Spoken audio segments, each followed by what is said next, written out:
அண்மை செய்தியை பார்த்துக் கொண்டிருக்கிறோம். பல்கலைக்கழக மானியக் குழுவின் பிரதிநிதி இல்லாமல் துணைவேந்தர் தேர்தல் குழுவை அமைக்கக்கூடாது என்று ஆளுநர் ஆர்.என். ரவி தெரிவித்திருக்கிறார்.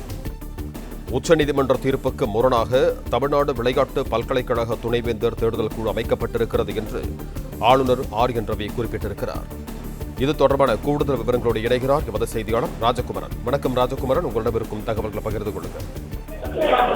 தமிழ்நாடு அரசினுடைய உடற்கல்வி மற்றும் விளையாட்டு பல்கலைக்கழகங்களுக்கான துணைவேந்தர்களை நியமிப்பதற்கு தேர்தல் குழுவை தமிழ்நாடு அரசு அண்மையில் அறிவிப்பு செய்திருந்தது. அந்த தேர்தல் குழுவின் மூலமாக துணைவேந்தர்களை எவ்வாறு கண்டறிவார்கள் என்பது குறித்த அறிவிப்பினை அரசாணையாக அரசு வெளியிட்டிருந்த நிலையில் தமிழ்நாடு அரசு வெளியிட்டிருக்கக்கூடிய அந்த 3 பேர் கொண்ட தேர்தல் குழுவை மாற்றி அமைக்க வேண்டும் என தமிழ்நாடு ஆளுநர் ஆர்.என். ரவி வலியுறுத்தி இருக்கின்றார். அதன்படி தமிழ்நாடு அரசுக்கு அவர் விடுத்திருக்கக்கூடிய இந்த கோரிக்கையில் உச்சநீதிமன்ற உத்தரவுப்படி யுஜிசி சார்பில் உறுப்பினர் இல்லாமல் தேர்தல் குழு அமைக்கப்பட்டிருக்கின்றது. எனவே உச்சநீதிமன்றம் வழங்கியிருக்கக்கூடிய வழிகாட்டுதல்களை ஏற்று தமிழ்நாடு அரசு அமைத்திருக்கக்கூடிய தேர்தல் குழுவிலே யுஜிசி என்று சொல்லப்படக்கூடிய பல்கலைக்கழக மானிய குழு உறுப்பினர் ஒருவரும் இடம்பெற வேண்டும் என்று ஆளுநர் சுட்டிக்காட்டியிருக்கின்றார்.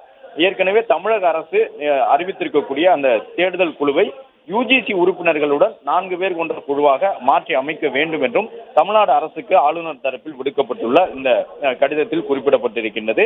தமிழ்நாடு அரசின் விளையாட்டு மேம்பாட்டு பல்கலைக்கழகம் உள்ளிட்டவற்றுக்கான துணைவேந்தர் நியமனம் குறித்து தேர்தல் குழு அமைக்கப்பட்டுள்ள நிலையில் அந்த தேர்தல் குழுவில் யுஜிசி பிரதிநிதி ஒருவரும் இடம்பெற வேண்டும் என ஆளுநர் வலியுறுத்தியுள்ளார்.